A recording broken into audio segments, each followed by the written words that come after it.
Kemudian langkah selanjutnya adalah melanjutkan nilai perubahan. Nilai perubahan ini dilakukan jika masih ada nilai positif di fungsi tujuan, karena yang kita cari adalah tadi minimasi. Nah, untuk melanjutkan nilai perubahan ini sama, kita tentukan lagi kolom kunci. Di sini ya, untuk variabel dasar Z, nilai yang positif itu berada di kolom X2. Ini adalah kolom kuncinya.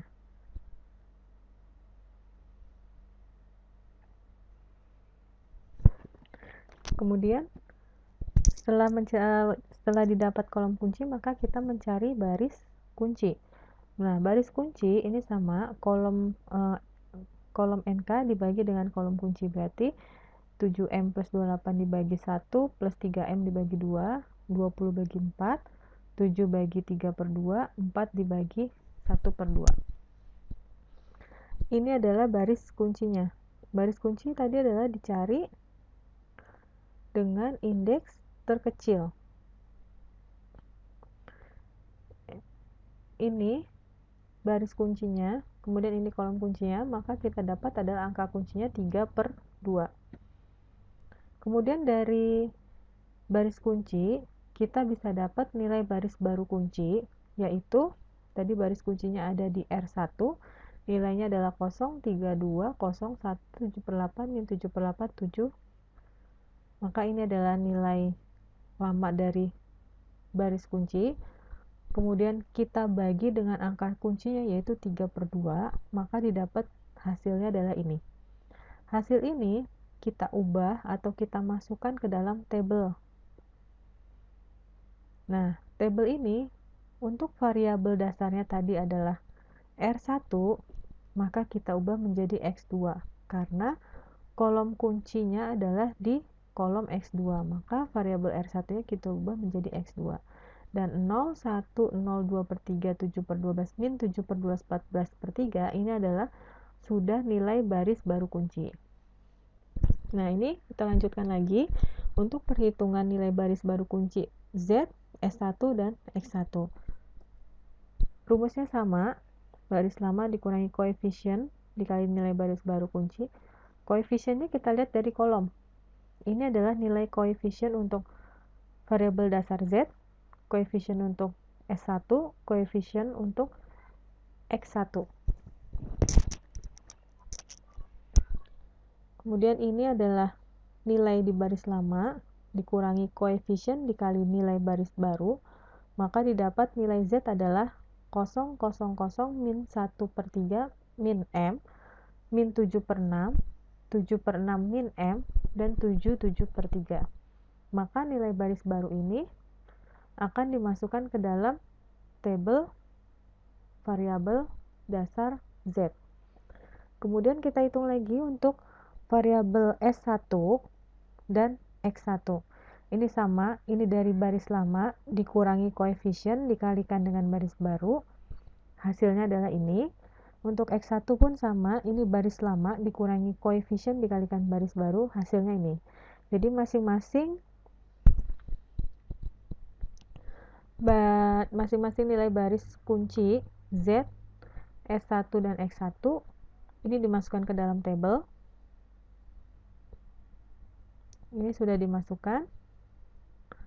Maka dari tabel ini kita bisa lihat nih, untuk variabel Z masih ada nggak nilainya yang positif.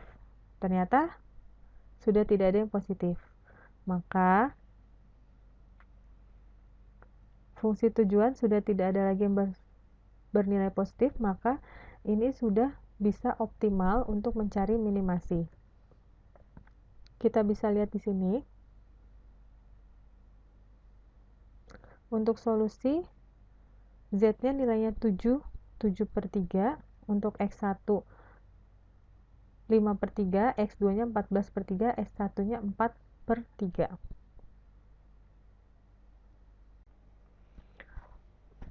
Baik, tadi kita sudah menghitung manual untuk metode simplex, mencari optimasi dan minimasi. Selain kita menghitung manual, banyak aplikasi-aplikasi yang memang mendukung linear programming. Salah satunya adalah aplikasi Lindo. Lindo ini adalah Linear Interactive Discrete Optimizer. Nah, Lindo ini digunakan untuk mencari penyelesaian dari masalah pemrograman linear. Prinsip kerja Lindo yaitu memasukkan data, menyelesaikan, serta menaksirkan kebenaran dan kelayakan data berdasarkan penyelesaiannya. Untuk mendownload aplikasi Lindo, ini linknya. Kemudian cari yang klasik Lindo. Ini untuk aplikasi Lindonya ya. Kalau sudah, silakan diinstal. Kemudian beberapa tahapan dalam aplikasi Lindo yaitu menentukan model matematika berdasarkan data real, menentukan formulasi program untuk Lindo, membaca hasil report yang dihasilkan oleh Lindo. Ini adalah tampilan dari aplikasi Lindo. Kemudian aplikasi Lindo sendiri kita mengetikkan fungsi tujuan dan batasannya. Fungsi tujuannya ini adalah yang kita cari max atau min.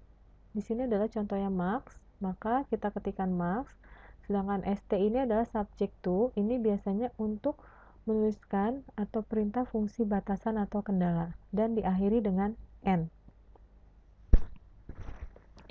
Untuk merunning aplikasi Lindo ini dengan klik solve, maka akan tampil report window-nya. Nah, di sini ada untuk fungsi tujuannya, yaitu 27,5 sama seperti nilai variabel z yang kita hitung manual untuk contoh maksimasi. Kemudian untuk variabel x1 nilainya 0,833, ini sama dengan perhitungan sebelumnya yang maksimasi yaitu 5/6, dan x2 nya adalah 5. Untuk nilai slack-nya adalah 6,33. Nah, nilai ini sama seperti yang kita hitung contoh kasus maksimasi dengan metode simplex dengan perhitungan manualnya. Kemudian untuk melihat dari report window formulasinya, ini kita bisa klik report, pilih formulation, kemudian akan tampil di report window-nya formulasinya.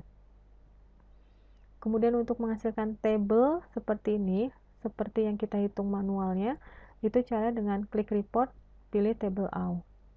Baik, kita coba ke aplikasi Lindo-nya.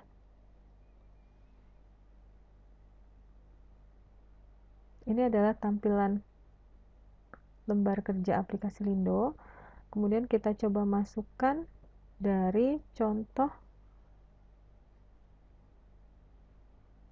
yang sudah kita hitung manualnya. Ini ya, ini fungsi maksimumnya. Kita coba ketikkan di sini.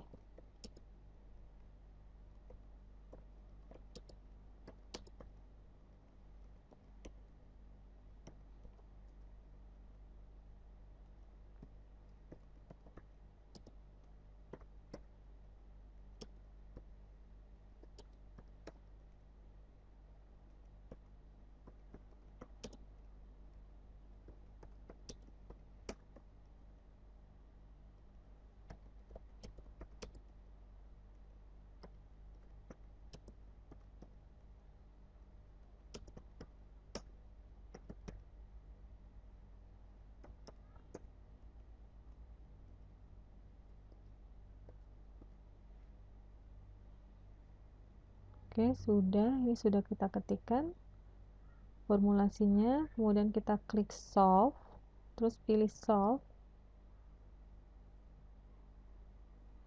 maka ini kita dapat ya.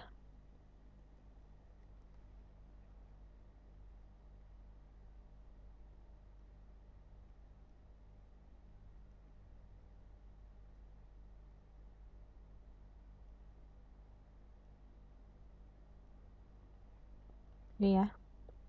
Untuk fungsi tujuannya 27,5 sama ya, 27,5. Kemudian nilai x1 nya 5/6 atau dengan nilai 0,833. Kemudian nilai x2 nya adalah 5 ini 5. Kemudian untuk variabel slack nya adalah 6 1/3. Ini ya, 6,33. sama ya hasilnya. Kemudian kita coba masukkan untuk fungsi minimasi.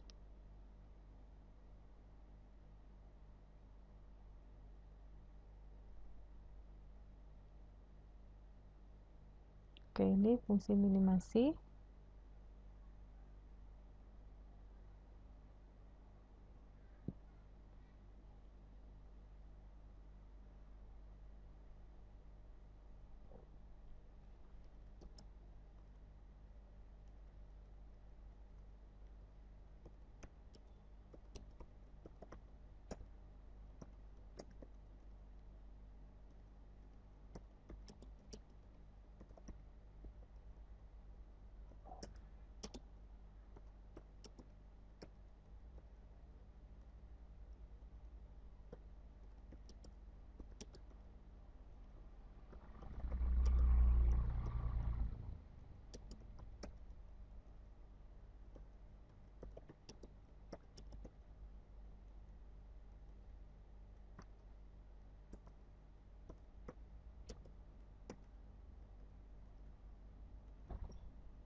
Oke, ini untuk minimasinya. Kita coba klik solve.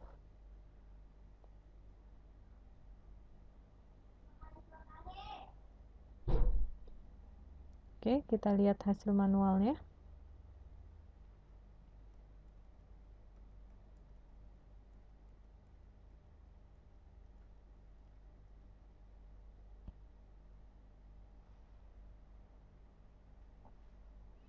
Untuk nilai Z-nya adalah 277/3 atau 25,667. Ini sama ya. Untuk variabel X1-nya 5/3 atau 1,667. Oke. Untuk variabel Z2-nya 14/3 atau 4,667.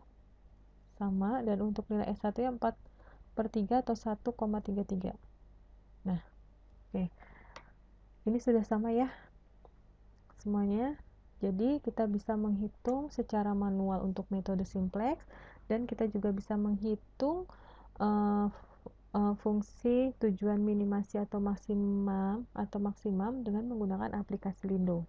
Baik, sampai sini dulu untuk materi metode simplexnya. Kurang lebihnya mohon maaf. Terima kasih. Semoga bermanfaat ya.